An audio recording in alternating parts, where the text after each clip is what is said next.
మన inner peace YouTube ఛానల్లో మరణం లేని మీరు సెషన్స్లో ఈరోజు ఎపిసోడ్కి మీ అందరికీ స్వాగతం అండి.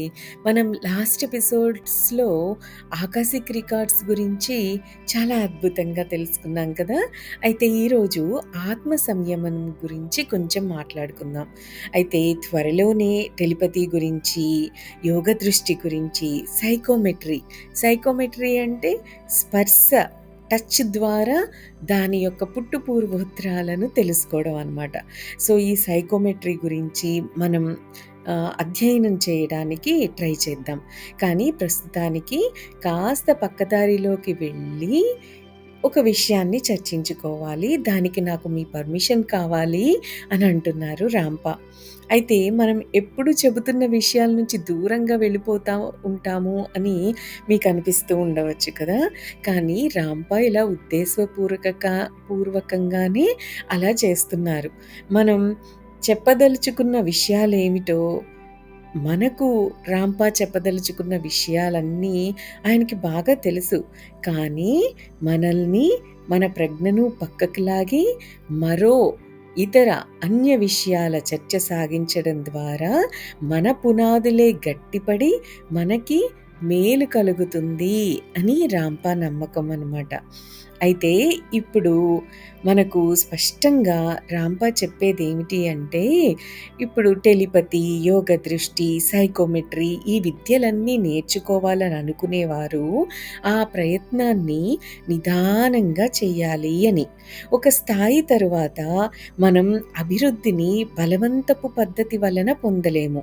ప్రకృతిలోని మొక్కలు పెరిగే పద్ధతిని మనం గమనిస్తే పరదేశానికి అంటే ఫారిన్ కంట్రీస్‌కి సంబంధించిన మొక్కలన్నీ మన దేశంలో పెంచాలి అంటే అవి ఎక్కడంటే అక్కడ పెరగవు కదా. సో, వాటి కోసం ప్రత్యేకంగా హాట్ హౌసెస్‌ని నిర్మించాలి. సరైన టెంపరేచర్‌ని కలిగించాలి. ఆ మొక్కలు చాలా సున్నితంగా ఉంటాయి. సులభంగా చనిపోతాయి. అయితే బలవంతం మీద జరిగే ఈ మొక్కల అభివృద్ధి కూడా సహజంగా ఉండదు. ఈ హాట్ హౌసెస్ మొక్కలు బలంగా ఉండవు. వాటి మీద ఆశ పెట్టుకోవడానికి ఎక్కువగా వీలుండదు.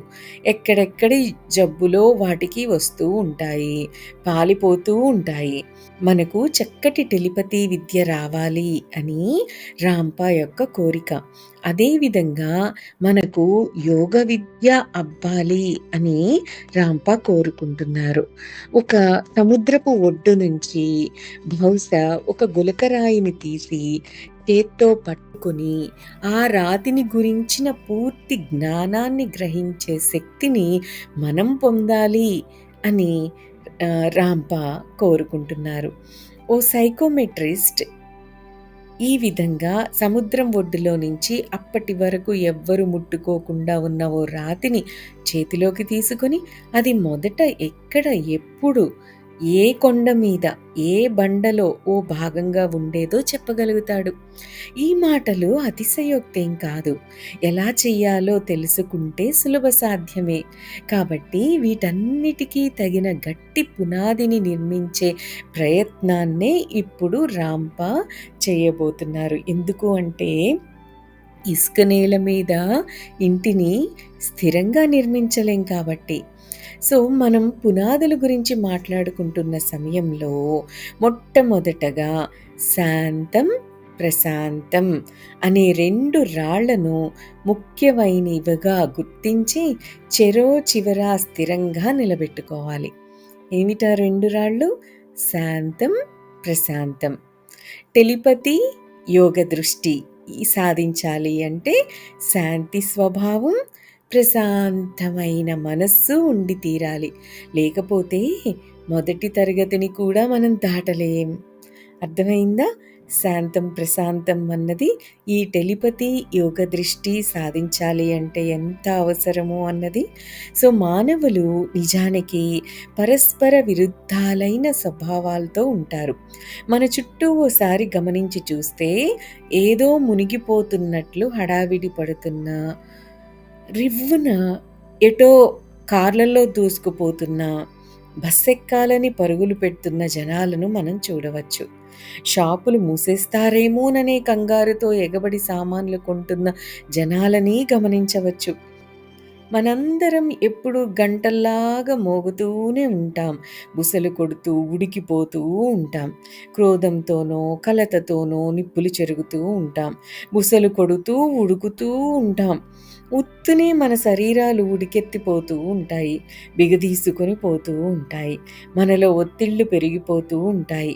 ఉన్నట్టుండి ఎప్పుడో పేలిపోతామేమోనని అనిపిస్తుంది. అవును. మనం ఏ క్షణంలోనైనా పేలిపోయేటట్టు ఉంటాం. కానీ ఇలాంటి లక్షణాల వల్ల మనకు ఏమీ ఒరగదు.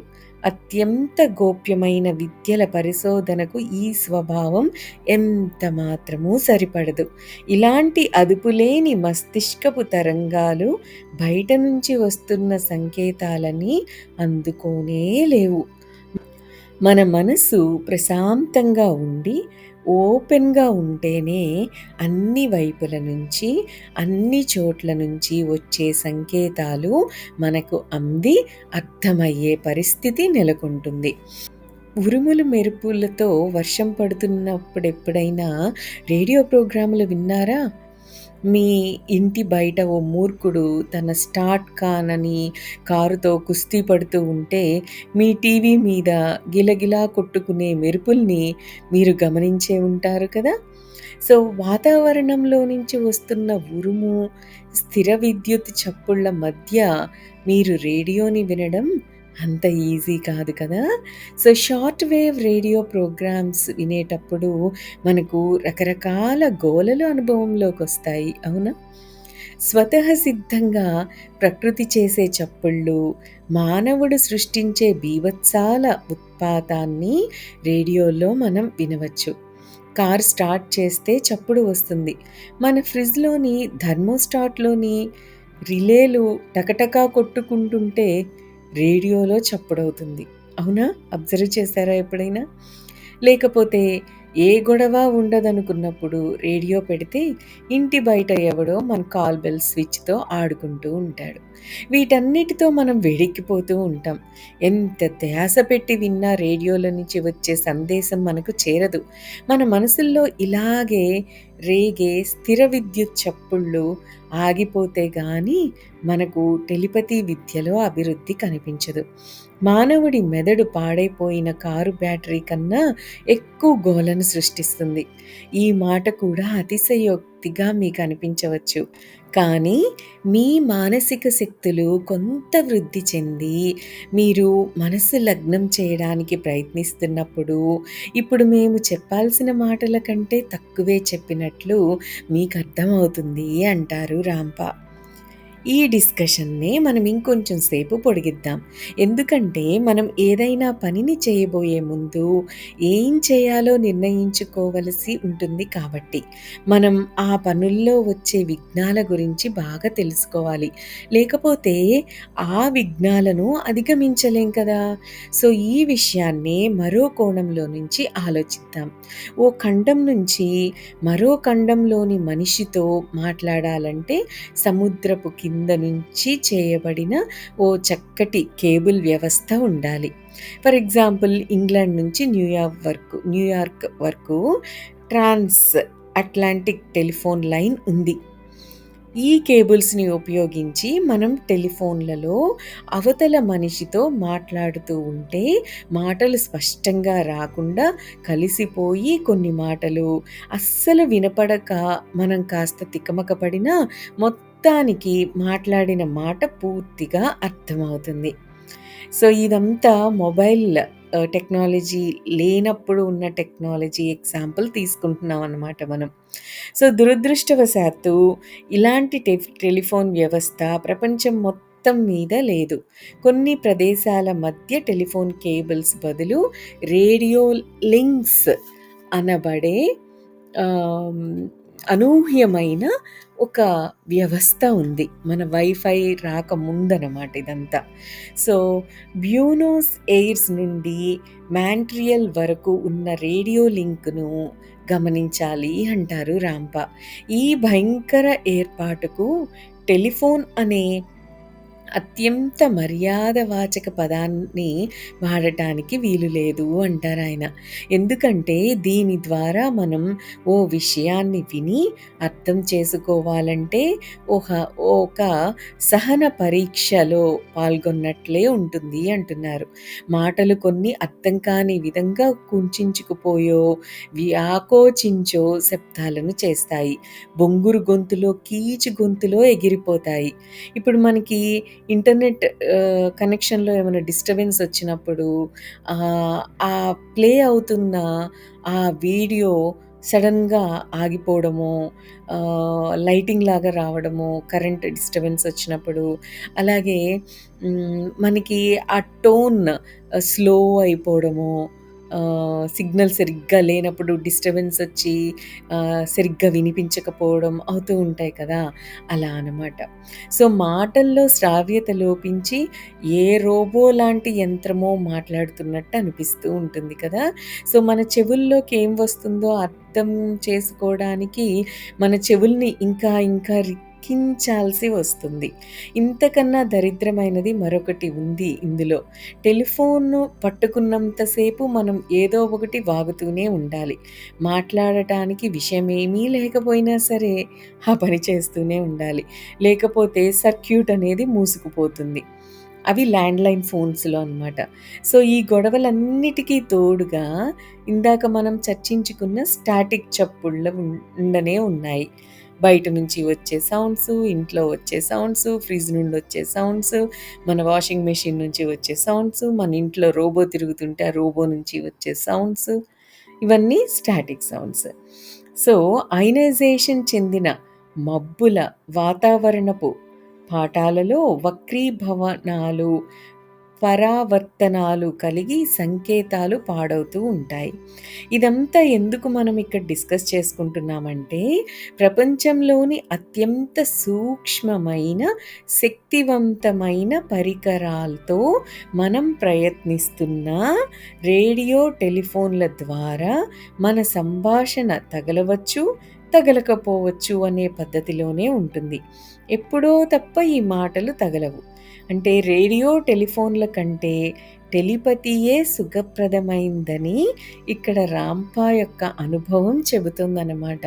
సో, ఆ టెలిఫోన్ లైన్స్‌లో ఆయన మాట్లాడారు కాబట్టి, ఆ టెలిఫోన్ లైన్స్‌ని ఆయన యూజ్ చేశారు కాబట్టి, అందులో వచ్చే కష్టాలు ఆయనకి పూర్తిగా తెలుసు కాబట్టి, ఆయన వీటన్నిటికంటే కూడా టెలిపతి అంత సుఖమైన పద్ధతి ఇంకోటి లేదు అని అంటున్నారు. మనకి ఆశ్చర్యం కలుగుతూ ఉండవచ్చు. మనము రేడియో గురించి, ఎలక్ట్రానిక్స్, ఎలక్ట్రిసిటీల గురించి ఎప్పుడు ఎందుకు ప్రస్తావిస్తూ ఉంటాము అని మీకు ఆశ్చర్యం కలుగుతూ ఉంటుంది కదా! దీనికి సమాధానం మెదడులో, శరీరంలో విద్యుత్తు తయారవుతూ ఉంటుంది కాబట్టి, మెదడు, శరీరంలోని అన్ని కండరాలు క్రమ పద్ధతిలో విద్యుత్తుని ప్రసారం చేస్తూనే ఉంటాయి. మన శరీరానికి సంబంధించిన రేడియో ప్రోగ్రామ్ లాగా దీన్ని అనుకోవచ్చు. మన శరీరం పనిచేసే పద్ధతి గురించి కానీ, యోగ దృష్టి, సైకోమెట్రీ, టెలిపతి లాంటి విద్యల్ని రేడియో, ఎలక్ట్రానిక్ విజ్ఞానంతో పోల్చి అధ్యయనం చేస్తే ఈజీగా అర్థమవుతాయి. ఈ విద్యల గురించి అవగాహన మీకు సులువుగా ఏర్పడాలన్నదే ఇక్కడ రాంప యొక్క కోరిక. అందుకే మనల్ని రాంప కోరేదేమిటంటే, ఈ రేడియో, ఎలక్ట్రానిక్, విద్యుత్తుల విషయాల జ్ఞానాన్ని జాగ్రత్తగా అర్థం చేసుకోమని. ఎంత ఎక్కువగా రేడియో, ఎలక్ట్రానిక్స్ విషయాలను మనం అధ్యయనం చేస్తే, అంత ఈజీగా మన సాధనల్లో మనం అభివృద్ధి సాధించగలం అని అంటున్నారు. మరి దీని గురించి మరింత ఎక్కువగా నెక్స్ట్ ఎపిసోడ్‌లో డిస్కస్ చేద్దాం. అయితే ఇవాళ చెప్పుకున్న విషయాల గురించి ఒక్కసారి ఆలోచించండి. శాంతం, ప్రశాంతత ఈ 2 లేనిదే యోగ దృష్టి, అలాగే టెలిపతి కూడా మన అనుభవంలోకి రావడం చాలా కష్టం. మరి ఒక్కసారి ఆలోచించండి. దట్స్ ఆల్ ఫర్ టుడే అండి. Have a great day. Thank you. Thank you. Thank you.